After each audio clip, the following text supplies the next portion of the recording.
I finally made it, the start of my adventure. I've been travelling west for 1400 kilometres, all on sealed roads, so I haven't been filming it. But now I'm on Tea Tree Road at Yunta, about to head north into the Flinders Ranges. So I've got about 200 kilometres before I get to Hawker.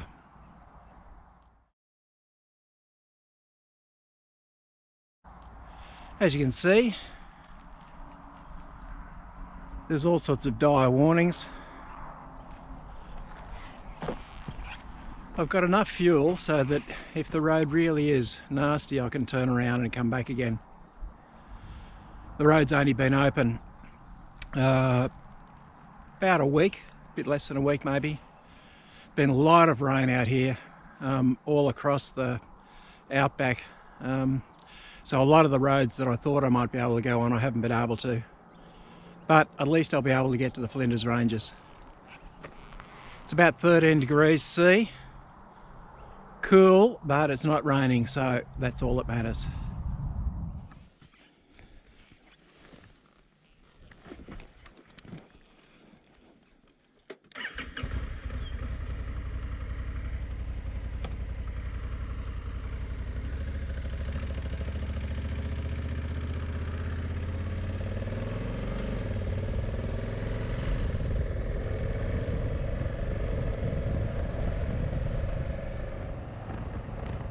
This is the main road that heads to Arkaroola, and it's in really good condition.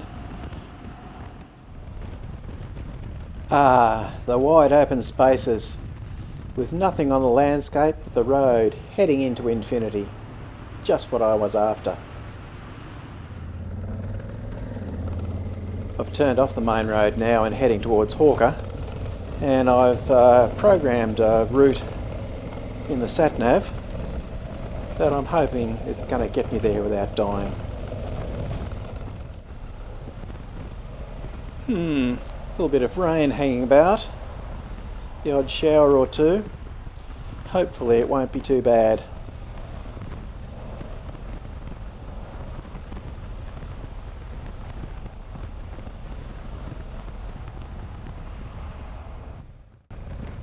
Okay then, I've found myself on a farm road. This is obviously not the main road to Hawker, and there's a steep bit coming up.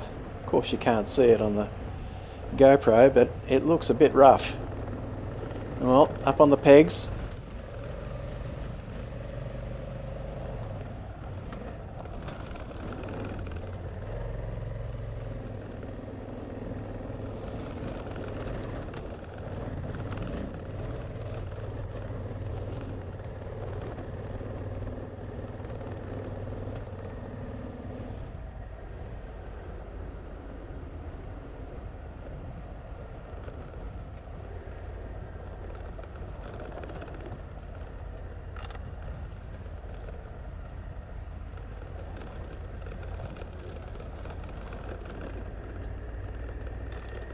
Survived that. It certainly felt worse than it looks on the GoPro, but it's an adventure.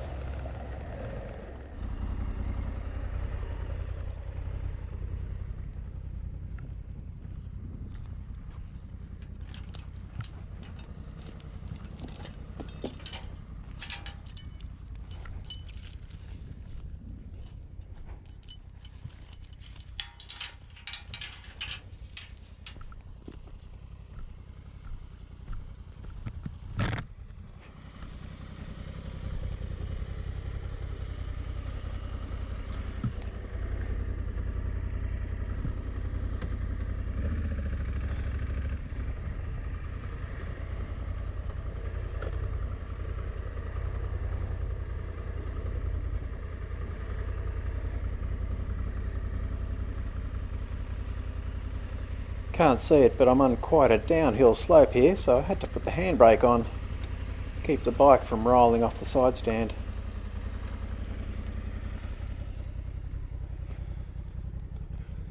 As I trudge back up the hill, I'm trying not to pant like big bike adventures. I don't want to get you too excited.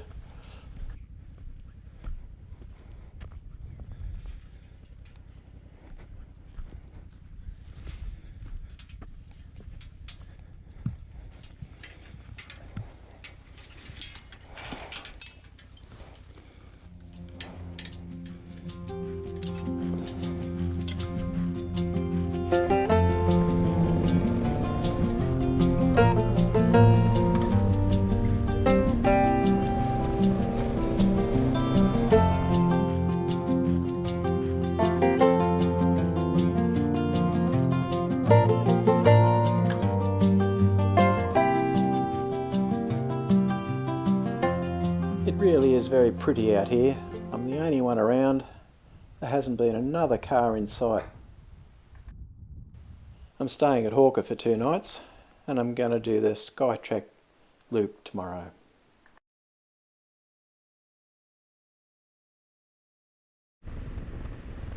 It's cold and foggy this morning, but you've got to start the SkyTrek loop between 8 and 10 o'clock in the morning. This is a loop of about, well for me anyway, 70 kilometres, and it's on private property. The day's improving already, so it looks like it's going to be a good day for a ride. The Willow Springs homestead is about 60 kilometres north of Hawker, and I'm turning into their driveway now.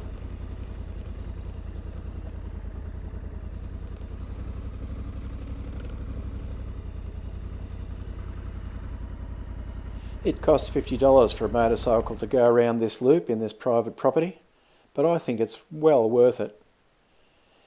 You're able to see every aspect of the Flinders in this one loop. And you get given this folder, which shows you a number of features that you can stop at.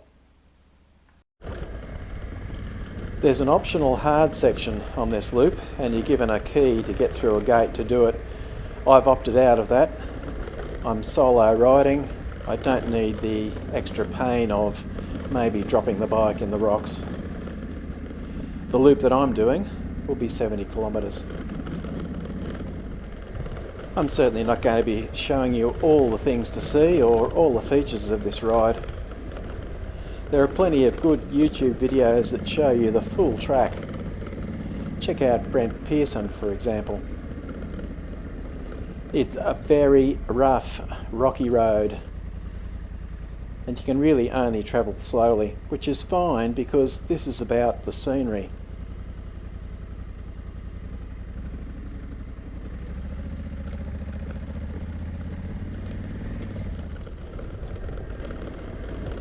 My bike doesn't usually rattle on a rough road, but it really is rattling today. The adjustable windscreen is what you can hear. You can't see it on the video, of course, but the track has got sharp rocks embedded into the track.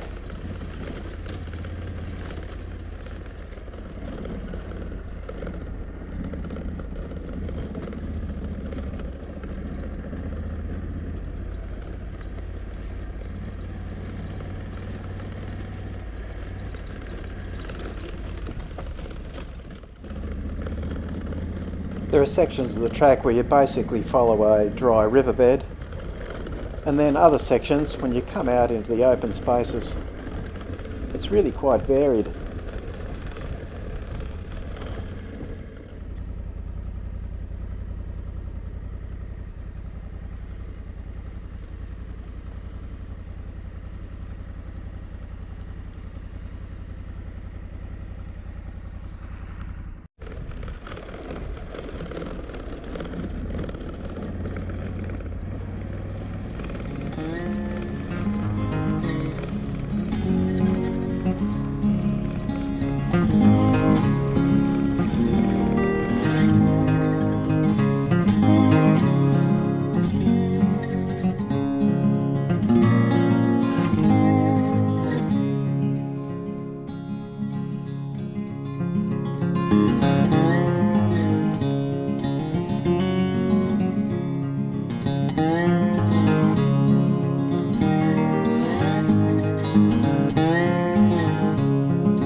It's still school holidays time at the moment, but luckily it looks like I'm the only one on the road. It's pretty special to have this whole place to myself.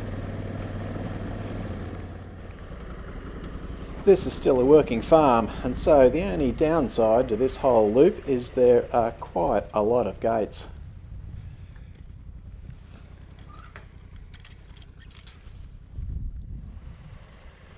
By the time I finished the whole loop, I was finding it very difficult to get the leg over.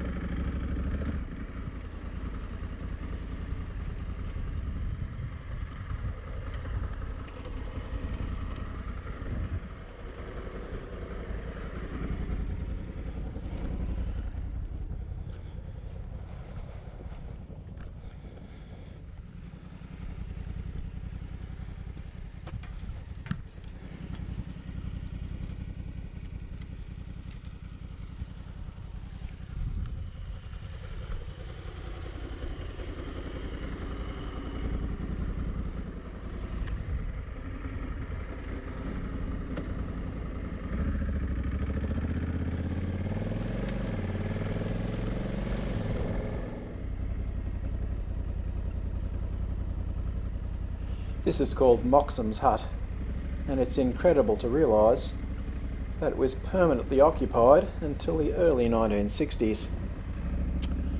They were tough back then, real men.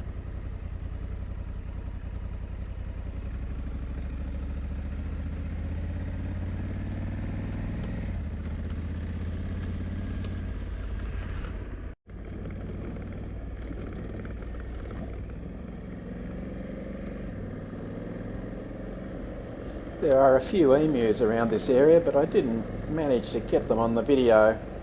Apparently they can run up to 48 kilometres an hour.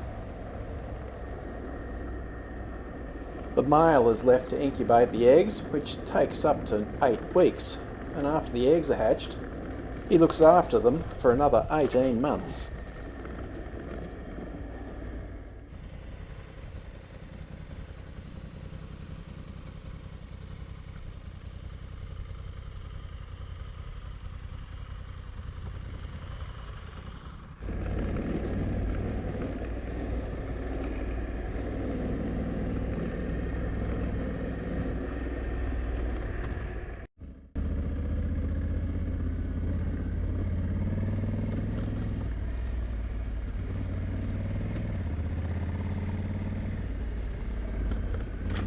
As you've probably gathered, my bike is a DCT model. I've left it in auto the whole time, and it selected the gear perfectly no matter what condition I was riding over. I've left the selection mode in S1, which seems to suit me perfectly.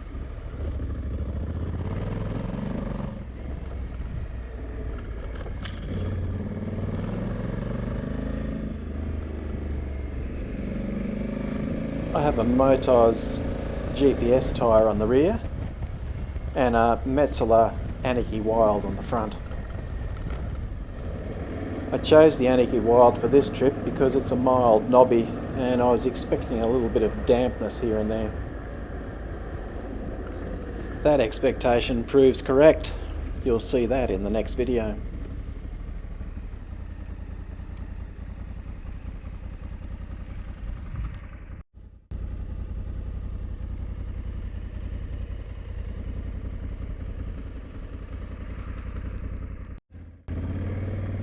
Even on the so-called easy loop, there are a couple of steep rocky pinches here and there.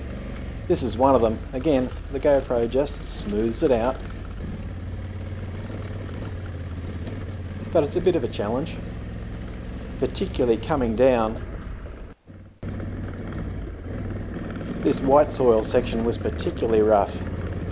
Again, you can't see it, but there was big holes and so you couldn't take any sort of speed.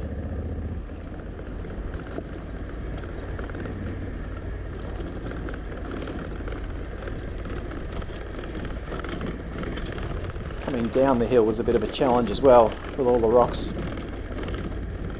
But I just kept telling myself the bike's better than the rider, so I just let the bike do its thing, and it mostly just flowed over all the nastiness.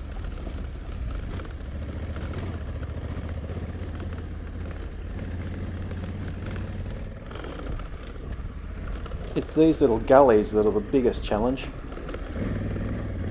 They're quite rough.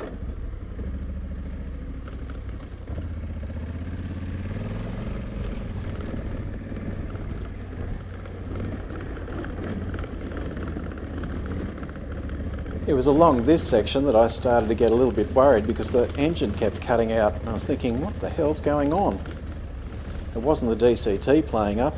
It wasn't until after I got through the rough section that I realised it was the traction control that was being overwhelmed. I had it set on minimum, but that was just not enough. I really should have turned it off. There was so much loose rock going up those hills that the traction control was just not coping. So the engine said, okay, I won't go anymore.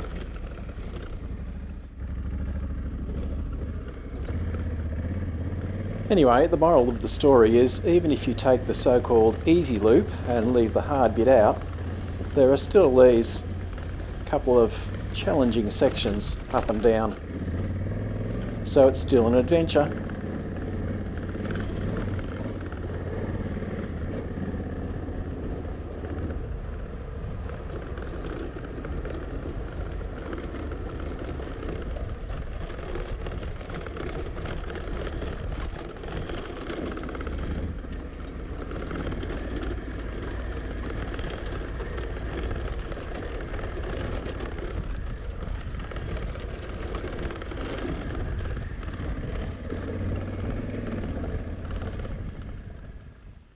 This area is marked as the lunch stop, and as it turns out, it was just the right time to stop anyway.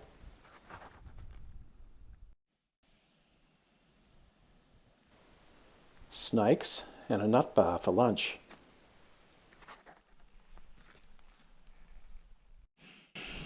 Well, so far so good. This is the designated lunch spot. As you can see, there's a picnic table up there. Actually, there's two picnic tables. There's one up there as well, in this dry creek bed with these beautiful gum trees.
I came across this one little baby lamb all on its own and I thought, is it in trouble? But no, it got up and walked away.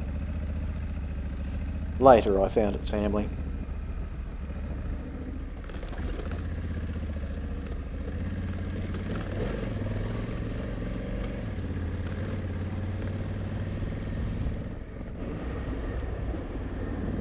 I couldn't ask for better weather.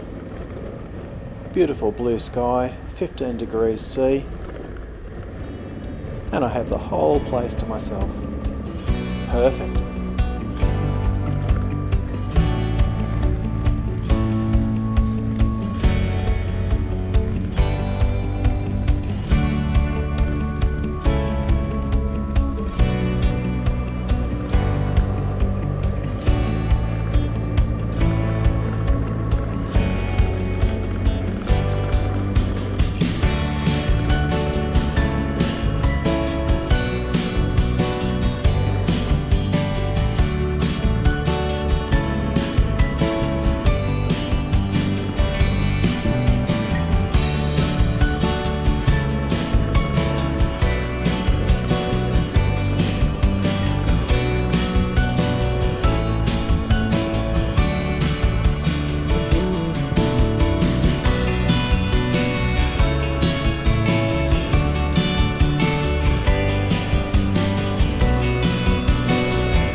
The difficult section is through that locked gate. I'll be avoiding that, and I'll be going through this alternate route and then back to the homestead. But even this alternate route is still very scenic.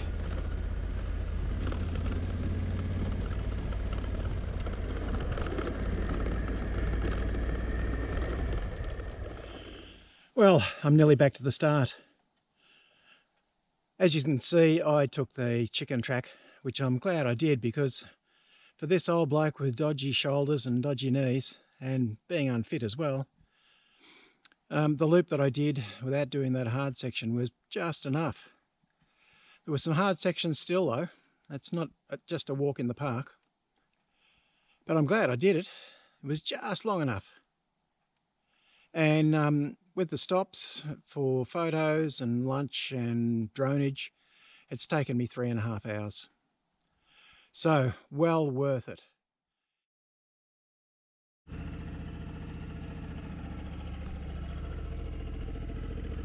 Today I say goodbye to the Flinders Ranges.